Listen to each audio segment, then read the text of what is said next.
and the nutrition feed ingredients. They are called byproducts from our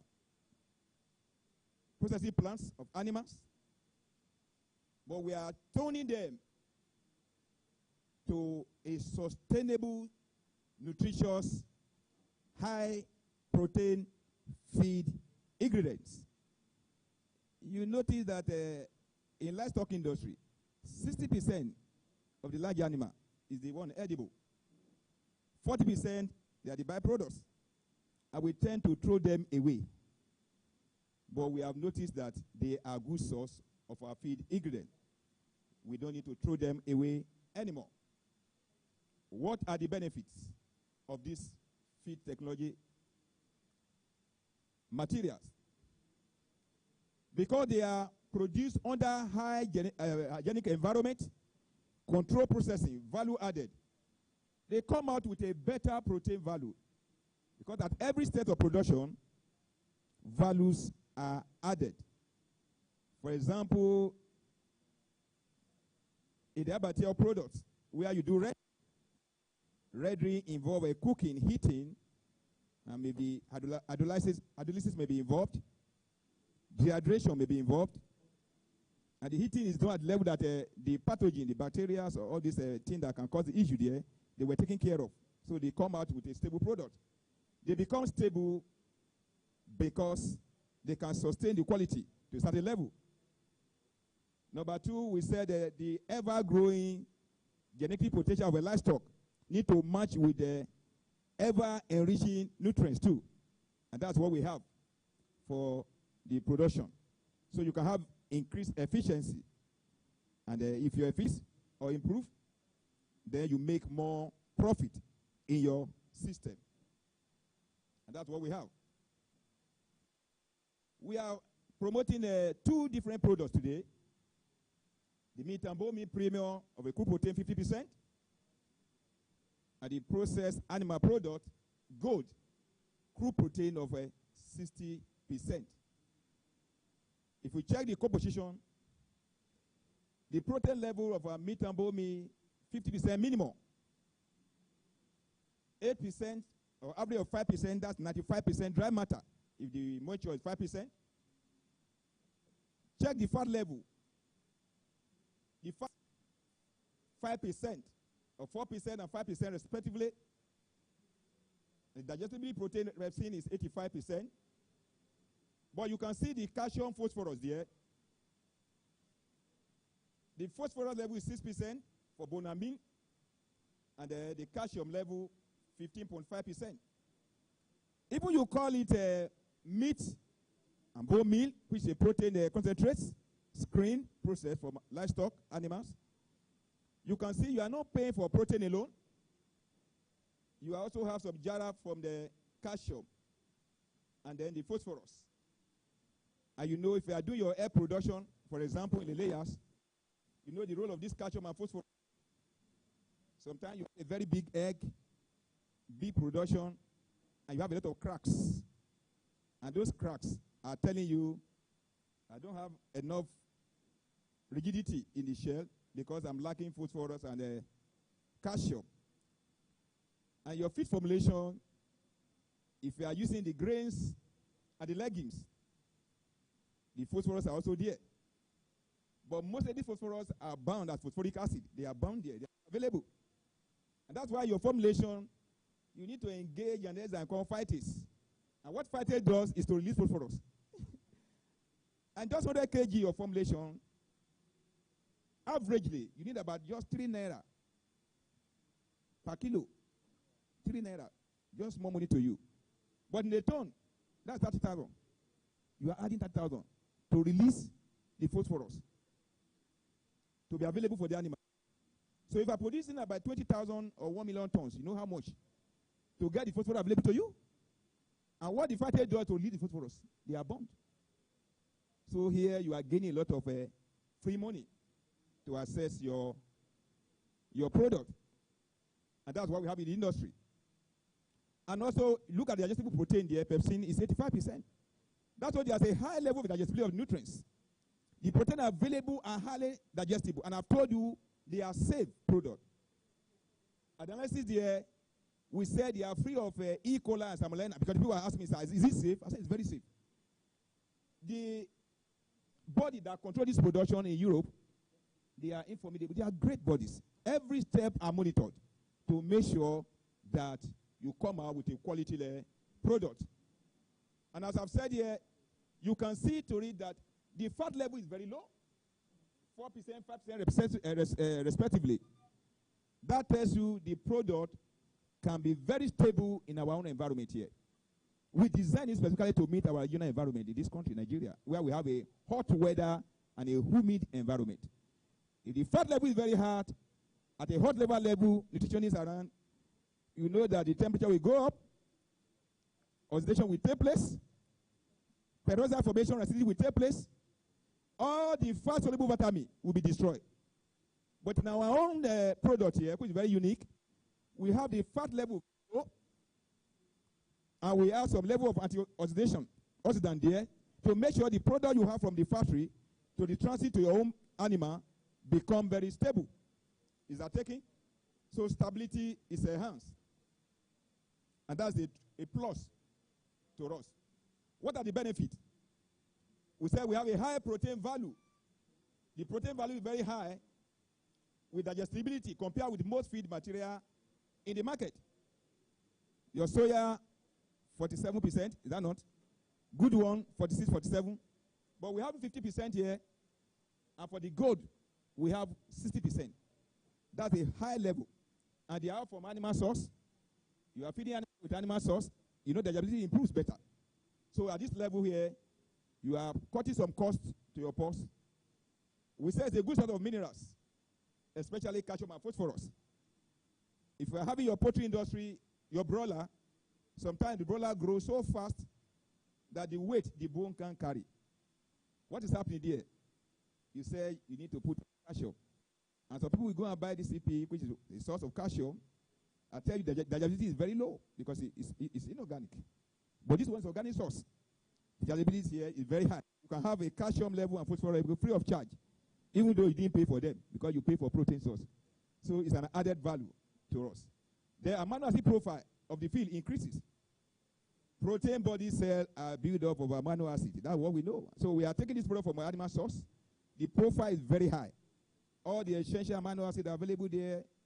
As we have reflected yesterday, the cysteine, the lysine, methionine, histidine, all the kind of things they are available and they are highly digestible. Then improve the amino acid profile of the feed. Whatever you get in the feed is a product with the nutrients there. That's what somebody is saying yesterday. I said, if you enrich yourself with a better nutrients, you may not likely go to hospital. Immunity level will be boosted. What breaks immunity is stress. And what causes stress is lack of adequate nutrients. There's no support. So every disease condition starts with stress. True or false? If you are careful enough, you are stressed before you can say, I'm sick. And when you eat a balanced diet, you may not spend much money in the hospital and do little exercise. Is that taking? Then we said, cost effectiveness of the feed livestock. The cost of the product is pocket friendly. It's pocket friendly because it's an innovative product. It's a creative product, so it's pocket friendly. So you can save a lot of money in this particular use of a product. For example, the meat and bone meal, there is no need to treat your nutritional factors. You are using your soya is a product source of protein. You need to treat a nutritional factor in soya. Trypsin inhibitor. In fact, I told some people soya is no soya. Some soya in the market, the crude protein is very high, everything is entire. The profile is very high. But when you check the quality of the soya through the check, you see that the soya is either undercooked or overcooked. If it's undercooked, that's a big problem. It's a poison you are buying. But if it's overcooked, then I say more to farmers, you have killed the protein. You are buying protein and you have killed this protein. No, this is Mr. A alive. And this is Mr. A dead body. It's still Mr. A. But who wants Mr. A dead? No, we are paying for Mr. A alive. When Mr. A died, then you cry. So when your soya is overcooked, you should be crying. You won't know. How many of you are doing a routine quality test? We are not. So these are some of the advantage here. You don't need to spend money in treating the nutritional factor because it's free of this. That one add more profit to you. And then we said the improved cost effectiveness of the livestock. If I'm not treating the nutritional factor, I'm not going to, there's no wahala of nutritional factor there. and I'm buying a product that the profile is very high, that the yield is very high, weight gain is very high. For egg production, I can have a better shell quality of the egg, and also it's a animal source. It's also a source of vitamins. B12, colabalin, it's colabalin are made from animal tissues. So we are coming from animal to animal. So vitamin B12 is available there, which can help your production also. So those improve the nature of this product as added value to their use. And we said the higher productivity, efficiency lead to higher profitability, higher production efficiency. The FCR improve because of the digestibility of the nutrients. The body tissue are built of protein, true or false? So when this one supply the required profile for protein development, the animal gain weight faster, the muscle development is faster, egg production, egg day end is faster, carcass value is faster, and then the taste of your product is also enriched. So it tastes better. The value added is there. So at the end of the day, what are you doing? You are gaining more profit. Don't sell is cheap. Somebody have to rescue this situation. We need to produce to meet our own need and the future to come. So that's what we have for you. And then what are the unique features of our product? This product we have from Agromerit. These are uniqueness of that product that can't compare with any other similar product in the market. I have to shoot the profile because of a unique feature. I said the fat level is very low, low fat level. Because of the low fat level, the product becomes stable. There's no rancidity. There's no oxidation of fat. Peroxide formation is not available there. When there's rancidity, there will be off flavor. I'm not going to the back through of it. So the taste is maintained.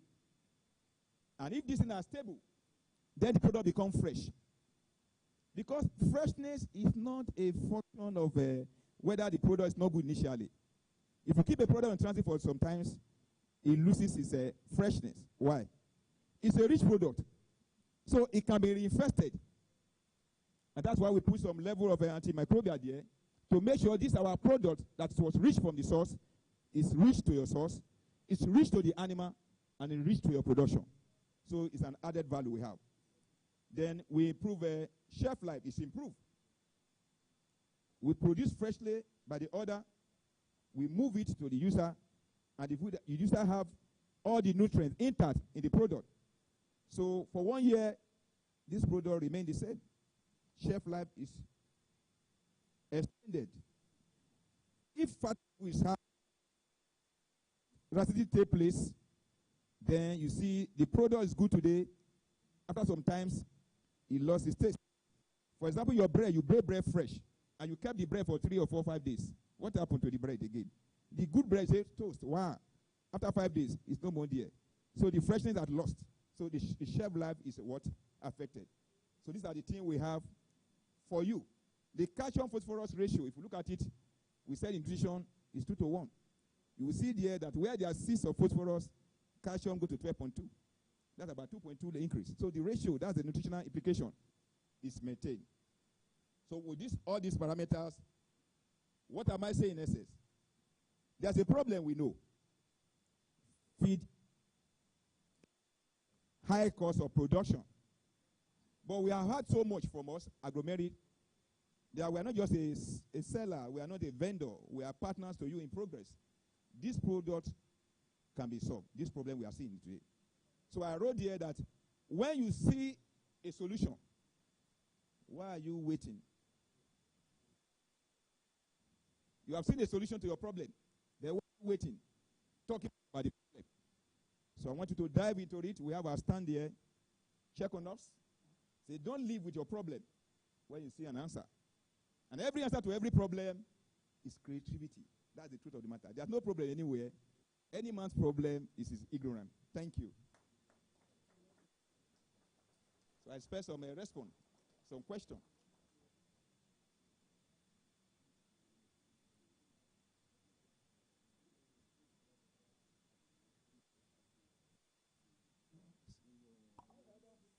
Okay.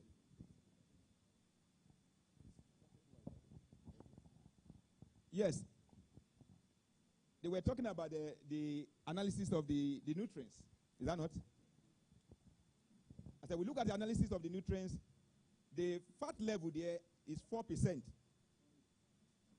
4% fat level. And that one gives me a better product that becomes stable. Why we put the 4%, 5% fat level here is because of our environment here. So our environment is very humid and hot. Hot environment. And sometimes ago, we buy butter or Blue Band at home, margarine, and we refuse to keep it in the freezer. We keep it at a very high temperature.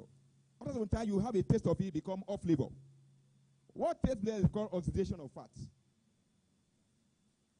Addition of oxygen, removal of hydrogen. Chief, that's what they told us, oxidation. So oxidation is taking place.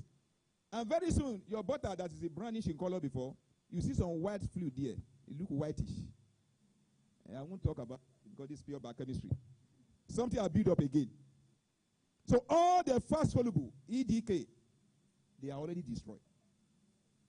So we are not buying protein alone in this product. We are buying protein, we are buying vitamin, we are buying minerals, we are buying everything. They are loaded here because they are animal source. So those products are kept. And we put some antimicrobial there also, I told you, as a preservatives. Little were put there. Because there's also a rich source of product, it can be reinfested. So the toxin, this one will send them away. While sometimes you kept a product very rich in a place, in a store, after some time, you see the product degenerating.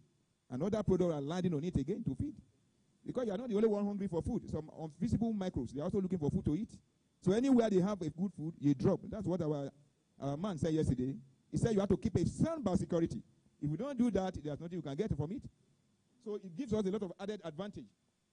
That singular factor, keep the product fresh, prevent rancidity, oxidation, preserve formation, then it keeps your product, the nutrients intact for you. And I talk about the calcium phosphorus there. You see 4% and you see other one 12%. 5%, 12%. 5 times 2 is 10, and then 6 times 2 is 12. So 6%, 12%. It's double. That's what we call calcium phosphorus ratio. There's in nutrition, there's a kind of a balance between the phosphorus and calcium. 6% maximum, double, 12.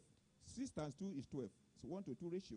The same thing we have here, calcium, phosphorus 4, and then 9. If you look at this factor, it's about 2.2.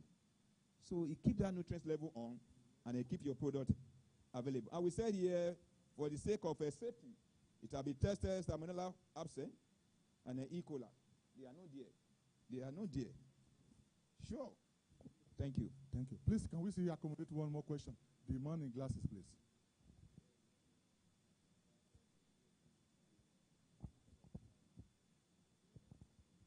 Thank you, sir, for the what you have just tell us.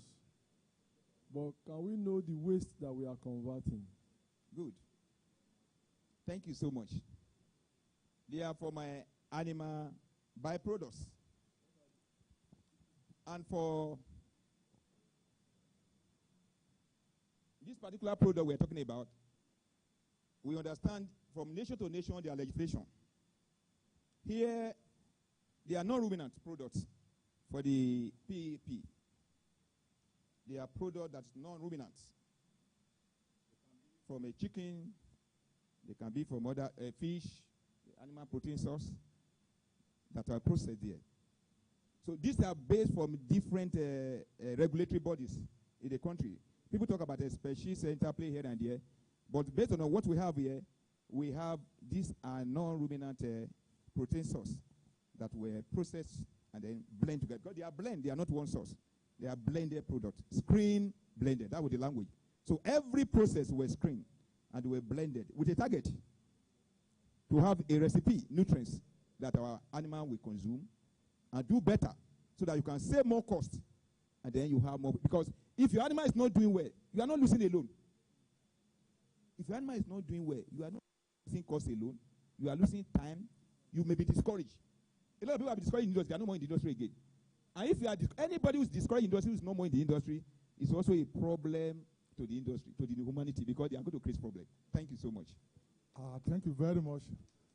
Please let me just add this. While my friend is going, In a show like this, do you believe that many of us are interested in a physical gift that want to take home? Some people, you visit their homes, 5 years, 10 years, gift are still there. But look at those of us that are looking for knowledge. Very few of us. Well, please, let's keep it up. God bless you, my brother. Thank you. God bless you. God bless you. I want to bring a chartered accountant up now for another interesting session to tell us what he has for us. You can imagine an accountant has found a solution for poultry people. Join me to welcome a creator of Afamaco, a proprietor, Rokola Farm, my very good brother and friend, Olorogun Godfrey. I think I will give only 7 minutes, sir. But peradventure, because of this, your red cap. But before you go, I will collect my own. You can see my head is need one. If you don't give me, I will reduce to 5 minutes. Do you promise me I get one? All right, sir. Okay, all right. It's work in progress. Okay, thank you. God bless you. Okay, I'll make it 10 minutes. 10 Thank minutes. you, sir. Good morning, distinguished ladies and gentlemen. I stand on existing protocols established by the organizers to say, great farmers, no farmer. All right, that said, I go on to what has brought me here. Typically, I'll tell a very short story, brief one, and then I make this, again, very brief presentation because there are only 4 slides there. And that's why he's holding me to task to wrap up in 7 minutes. I'll shoot for it, but let's see how it goes.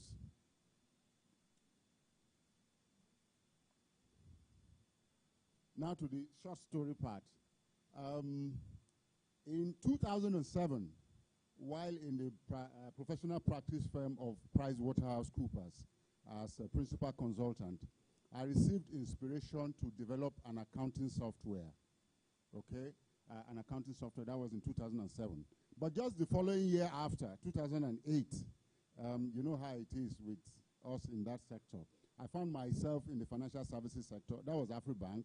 I was headhunted to be group head of strategy and group coordination, head of strategy and group coordination. And you know how it is like in that sector. In banking, you are no longer thinking about the product innovation you had. It's all about work, and all of that. And so that idea remained in the doldrum. Fortuitously, the same year, 2007, I acquired a little property along this road.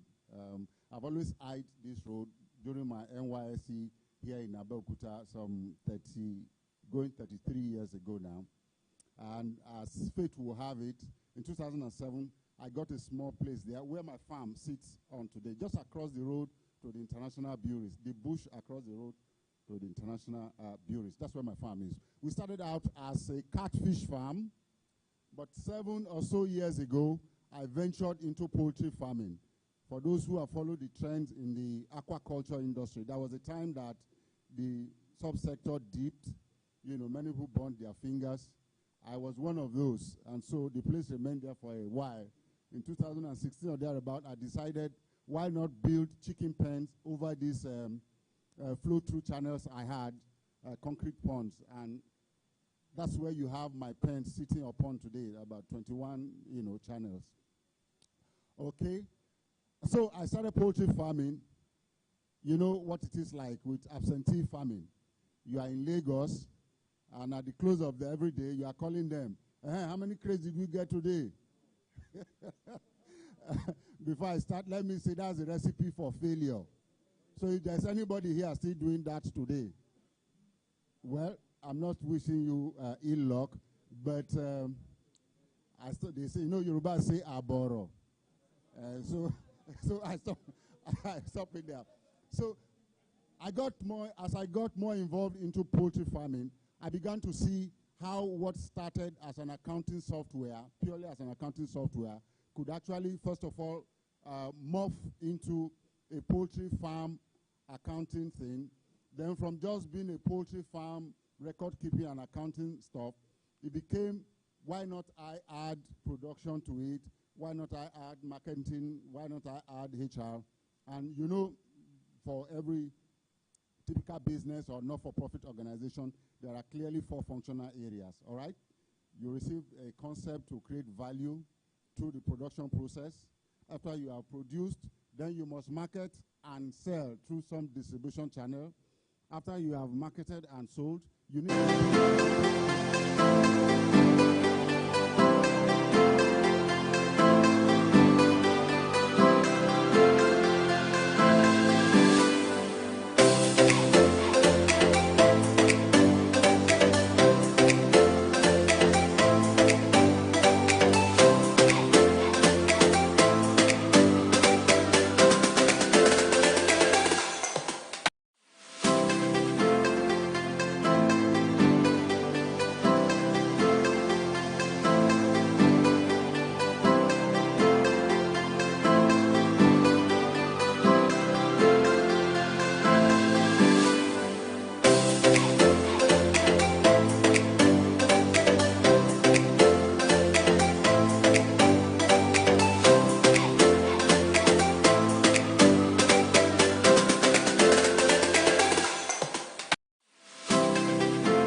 some good financial record keeping that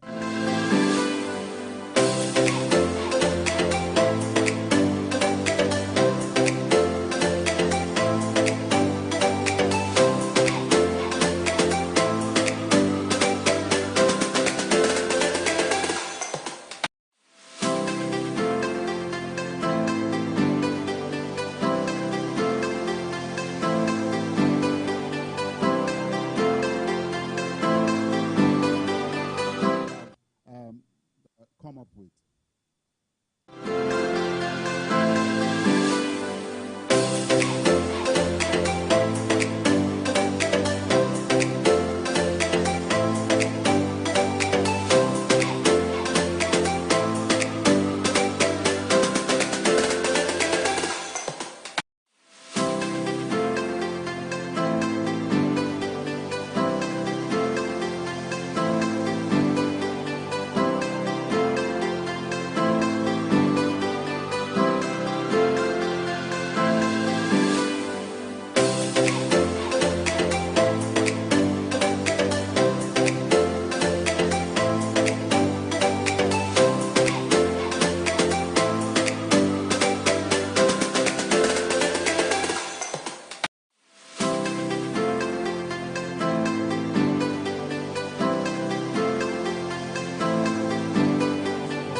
Income statement of assets and liabilities to a large degree.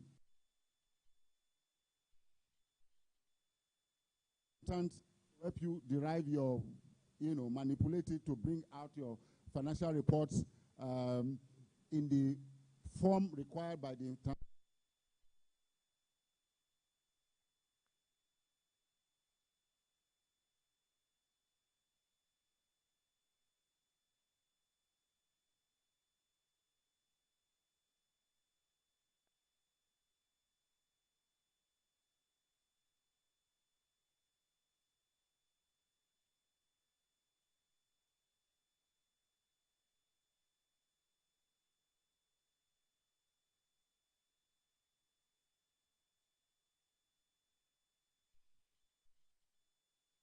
Doing correctly, and that is the fact that you are not pricing well. Costs are escalating, but you are still pricing at the rate, of the old order. So we put there a pricing template to assuage this situation that I have personally observed. Take note, I'm a poultry farmer myself now. So we have the health management module. The very minimum, which is more like an action planner, that helps you with the medication and vaccination of your poultry, of your birds. Now decide that I don't want the health action planner on the platform. You can now customize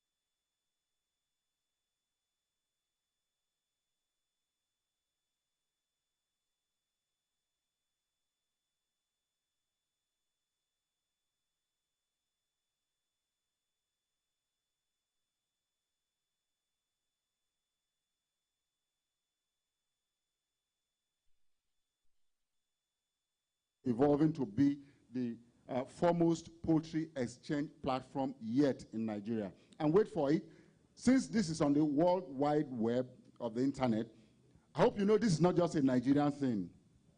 Okay, as I speak to you, we are making plans to launch in Ghana by December. From Ghana, we will be moving across to the east coast of Kenya, Tanzania, and Uganda.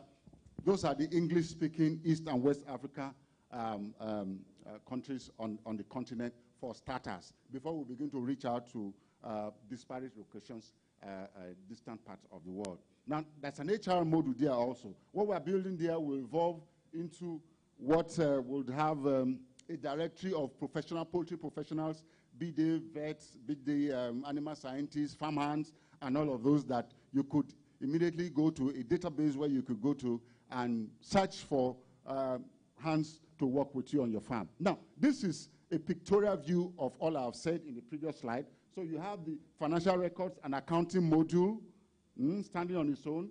By the click of a button, this launches you to all of these other subsets within the module. You have the health management module. Here we talked about the medication and vaccination that I briefly mentioned earlier. We are working on what could potentially be an online extension services to be provided through this platform. I reached out to the president of the Medical Veterinary Association of Nigeria about 2 months ago at a conference of veterinary directors of Nigeria in Lagos, and she has referred me to an appropriate committee of the Medical Veterinary Association of Nigeria to see what we can work out to be able to collaborate with them to provide what may evolve to be an online, extension services, which service is currently deficient the way it's provided in this client. Produce marketing, I talked about that earlier, and then the human resource module. This is how the web portal is structured so that you can, for ease of access to each of the modules, to support the poultry farmer. Now,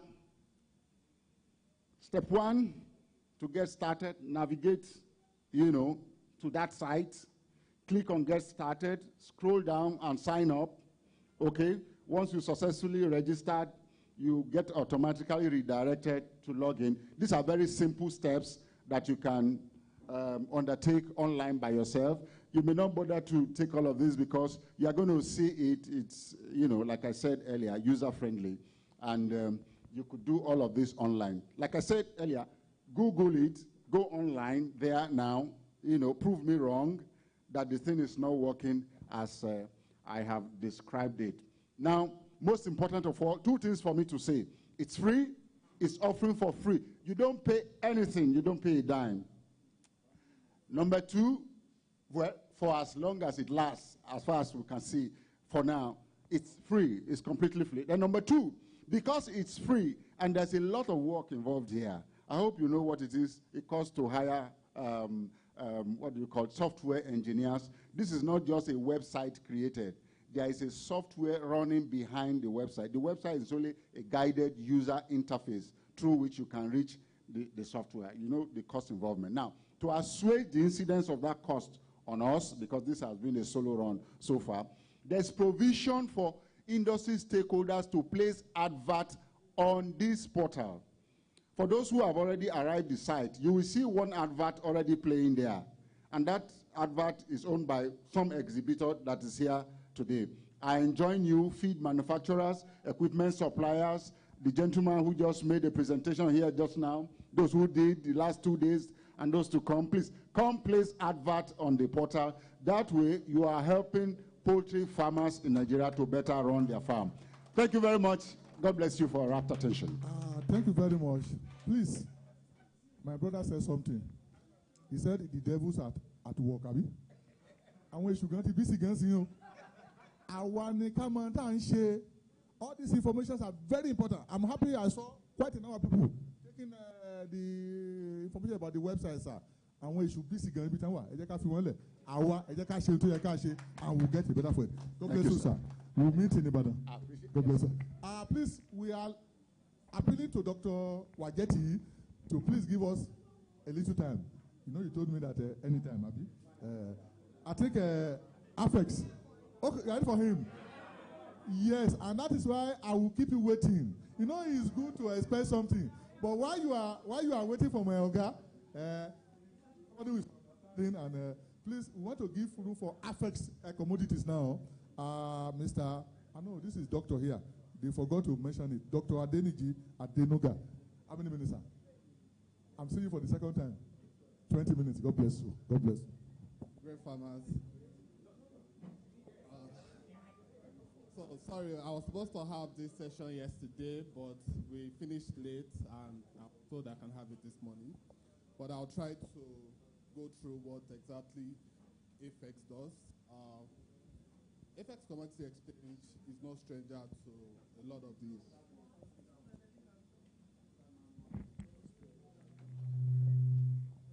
Yeah, thank you. So please help me with the slides. Apex Commodity Exchange is no stranger to the poultry stakeholders in Nigeria. We have been strategic partners with the Poultry Association of Nigeria and quite a lot of the commercial poultry farmers here. At Apex, we are a private exchange commission company. What that means is that we have been licensed by the commodities, by the Security and Exchange Commissions to make commodities tradable elements on the exchange. Just like the stock exchange, the license we have has allowed us at Apex to bring commodities that we play in, such as maize, soya beans, raw cashew nuts, cocoa, paddy rice, sesame seeds, and the likes, as tradable elements on the exchange. We have our own. We can move to the next slide. We have our own in-house platform, COMEX. I will use this opportunity to clearly mention that Apex is not run by the government. We are a private company. We are only partners with the government and also with stakeholders in Nigeria. Behind our activities as a private regulated exchange, we have a physical structure. We have a physical structure which is headed by our Apex Fair Trade Limited. And what Apex Trade Limited does is that It has the warehousing capacity, our aggregation strength, our input disbursement, and every of our interactions with the farmer. Because it's behind that physical structure we are able to run an exchange. Today, since inception in 2006 up till now, FX has the capacity of about 500,000 metric tons of warehouse capacity over 26 states in Nigeria. And we have about 150 warehouses across 26 states in Nigeria, capacity now at 500,000 metric tons. And our mission is simple: to support the food security while promoting fair exchange. Our vision is as simple as we want to be the reference point for commodities in Nigeria. And how we are doing this is very simple. We match the farmers to the processors. And we are just the exchange, we are just the medium between the farmers and the processors. Behind our farmers, over about 150,000 farmers across the country that we work with across different commodities. Numbers keeps increasing every year, where we support them with inputs such as seeds, crop protective services, and also extension services. So we are with them from the point where they put the seed to the ground to the point where they harvest, because it is that grain that we need. Why are we strategic to the poultry industry? Maize and soya beans, which is the basis of my own presentation.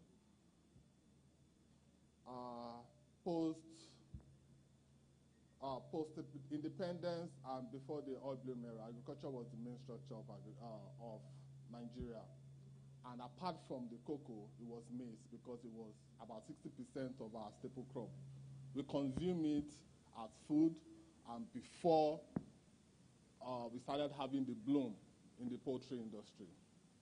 Today,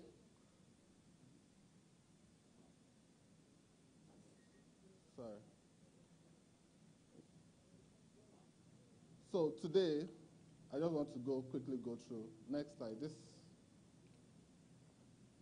I'll come back to our comics. Today, Nigeria poultry demand. I have these slides, please. This thing is going. Okay, thank you.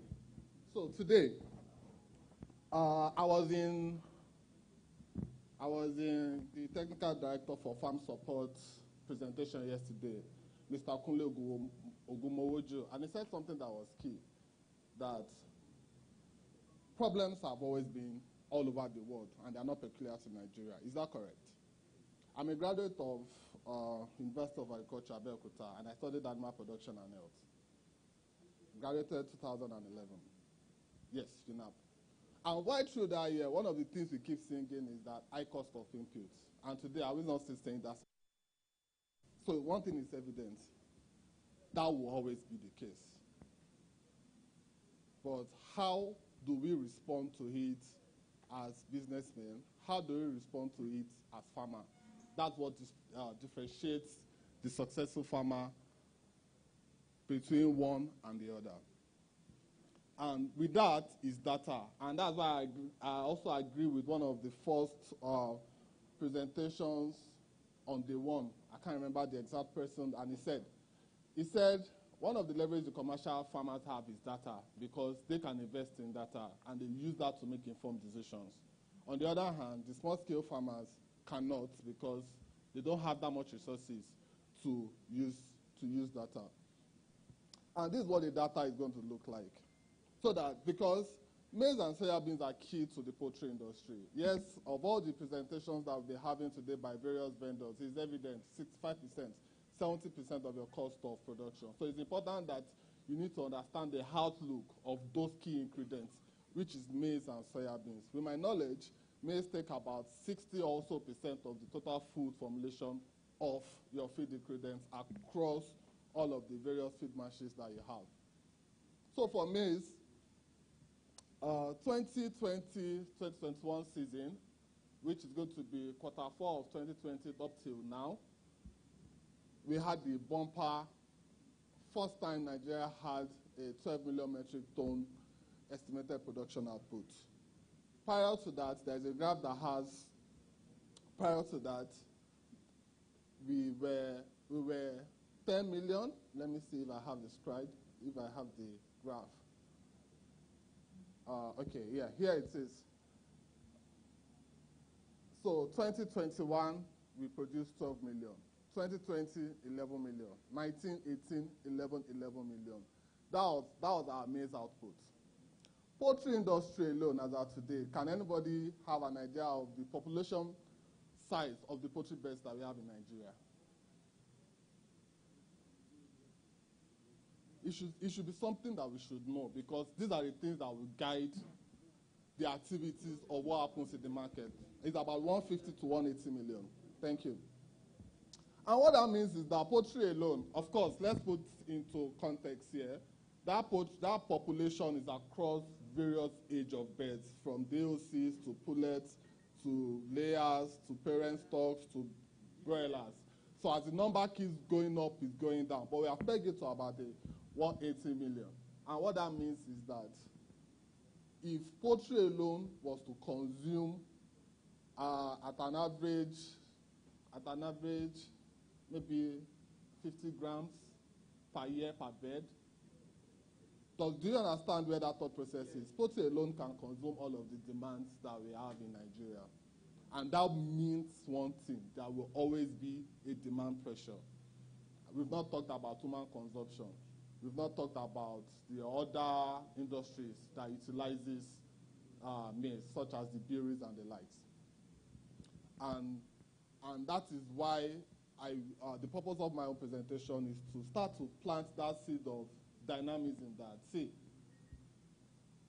if we are not prepared, if we are not making informed decisions, especially as a business and especially as a poultry sector, what we have experienced this year is going to repeat itself and it's going to be worse.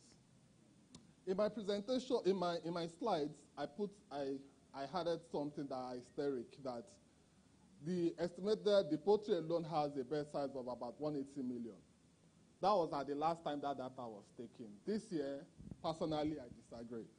Because from our interactions with the markets, processors, commercial farms, a lot of the farm capacity in Nigeria had gone down by 45%. Does anybody agree with me? About 45%. Well, I'm just saying across board. Across board. Because bird flu is underreported. Am I making sense? Bird flu is underreported. But for us that interact with a lot of the commercial farms, we know quite a number of them that had issues, the ones that quickly came back, the ones that didn't come back. And that's just one.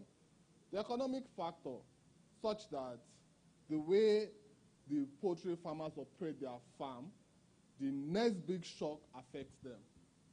I don't know if you understand what I mean by that.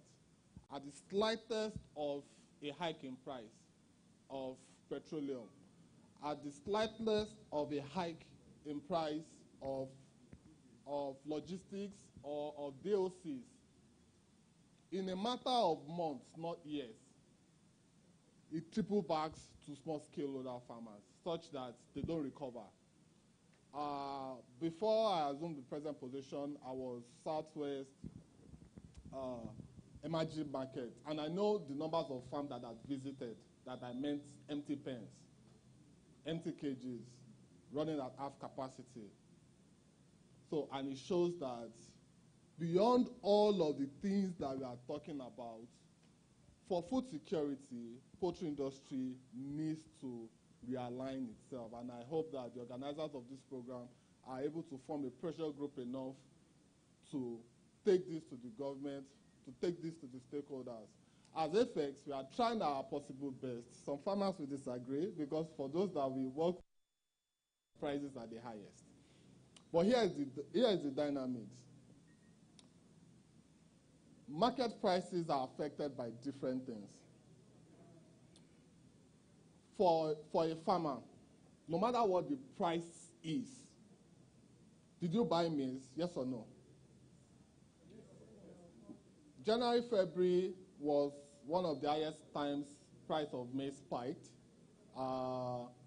According to our record, we have maize going for 240, 250, 260. Is anybody here to correct me?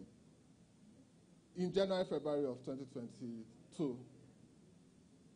Except if people are not buying maize. But, oh, okay, for 2022 it's not here. But for our average price, where I was going is that average price for 2022 ended up being 11,000 per metric tons. That's the average price. And that is one of the reasons why in the space where the final consumer, which are the small-scale farmers, are utilizing the product, commercial farmers are still able to either stop their loss or have an average gated price of their commodities. And it's because of data like this that they can make those informed decisions. This year has started, and a lot of things have happened this year. From our reports,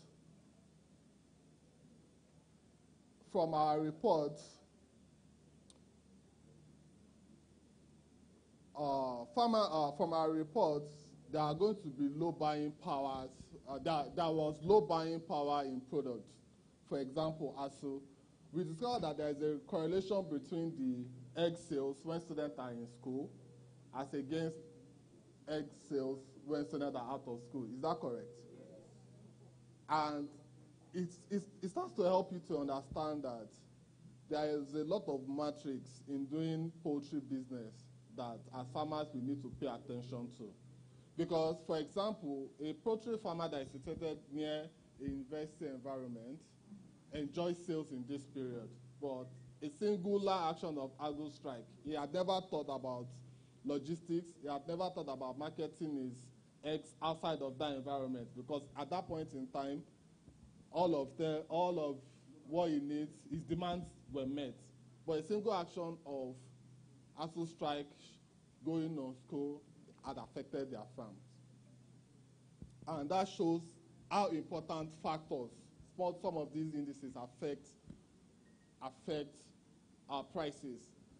What now happened generally in this year was that because a lot of farmers had either downsized to meet their own cash flow, plus the bird flu, plus the Russian-Ukraine war.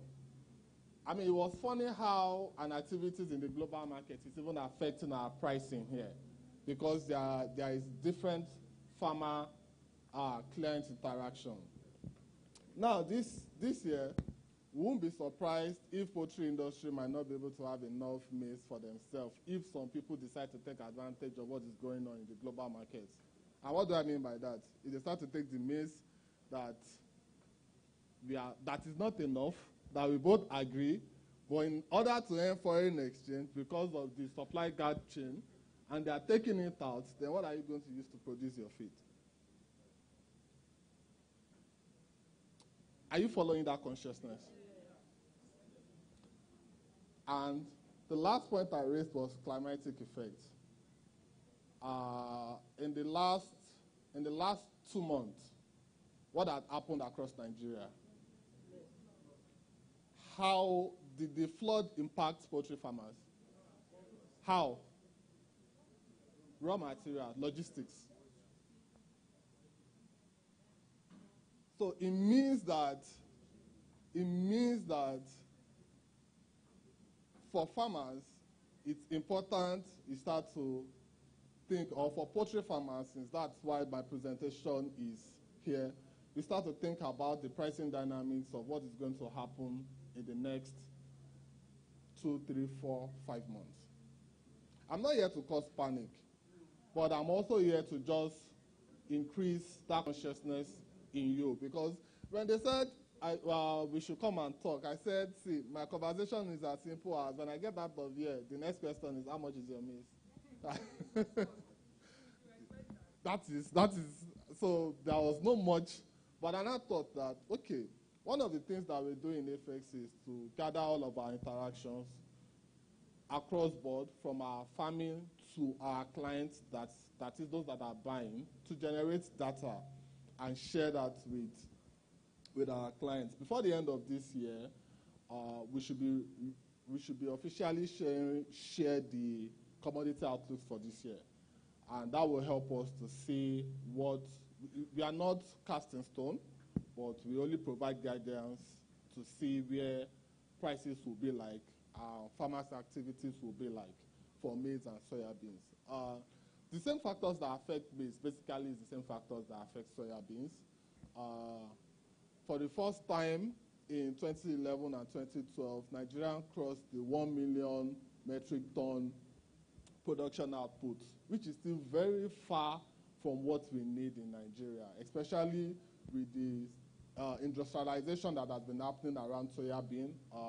Demand for soybean meal. Nigeria is the second largest producer of soya in Africa, and because of the global prices of soybean meal, a lot of our commercial farms are also expanding their capacity, not just to meet the demand in Nigeria, but to export. But what happens at that again? Rather than sell in Nigeria, where will you sell?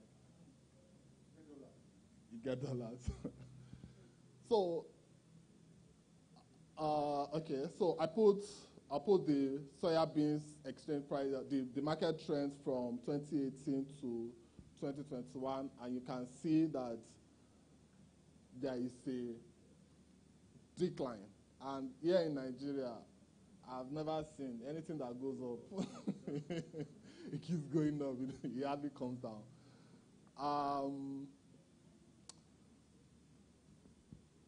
I will end by sharing the farmers' activities for 2022 season. 2022 sincerely has been a very tough year for farmers that produce maize and soybeans, because a lot of these factors also affect them directly. The same way poultry farmers are the end users, they are the one absorbing the cost. These farmers are the one also bearing the cost. Earlier this year, we had diesel spike.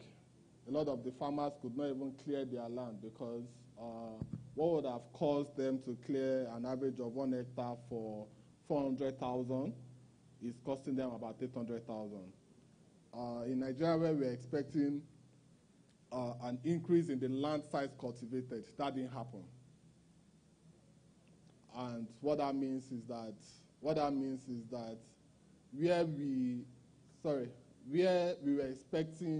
where we're expecting an increase in the output production in Nigeria, we might experience a decrease this year because a lot of farmers did not expand. Increase in cost of fertilizer. Fertilizer was about 18,000 naira last year at planting season. At planting season this year, it was as high as 25, 26 to 28,000 naira per bag. That meant that the numbers of bags they would require to plant had gone double. So a lot of them, instead of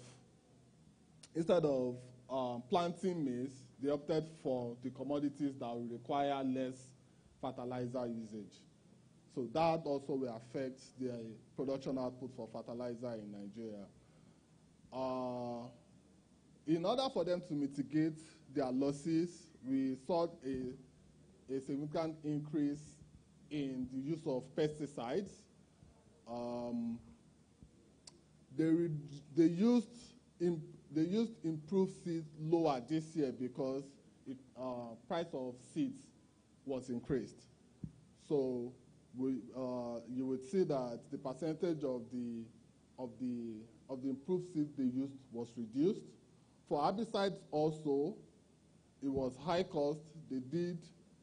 Okay, for herbicides, they did more of herbicides this year, just the same way. Sorry, I think I mismatched the color change. For herbicides this year, they used more of herbicides this year to support their non-usage of fertilizer. You can see that fertilizer, they used less, 60% of farmers used less of fertilizer. In terms of the land, which I've said earlier, they didn't cultivate as much land that we expected, and a majority of the farmers used the same size of land that they did. So in general terms, it's important for farmers to make plans. One of the advantages that the commercial farms does is that they have what they call their stock holding capacities. And what their stock holding capacity means is that they have stocks that will help them to a period of time that will absorb the shock of the market dynamics. And one of the things that FX is looking at is seeing how we can support farmers financially. So we have our investment arm that was also around for this program. They are at our booth, and we are looking at how we can come up with asset-backed commercial papers where we can support farmers, not with direct funds, but for those that utilize directly maize and soya beans, that is, they have the capacity to mill their feed themselves. We are looking at building structures around. We can, instead of giving you the money to buy the maize, we can supply the seeds directly to you as long as you can meet all of our obligor terms. Thank you. Thank you. Please permit me to ask for just one question, if any. Okay?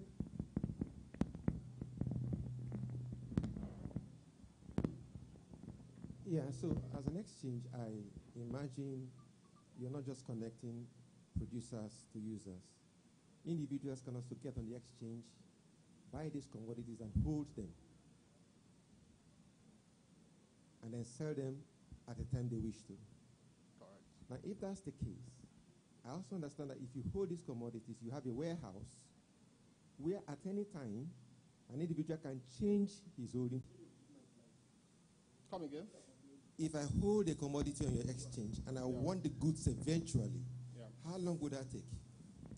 So, and before you take that, then if I also decide to sell, how long does it take to get my cash back? Are there guarantees on this? Thank you. Yeah, so before you can be licensed market, deliver to me and pay. And then we have the deliverable board, which is where I pay and make sure you deliver. Once the contract on the deliverable spot is settled, no matter what prices in the market say, that contract is locked. And thank you, sir.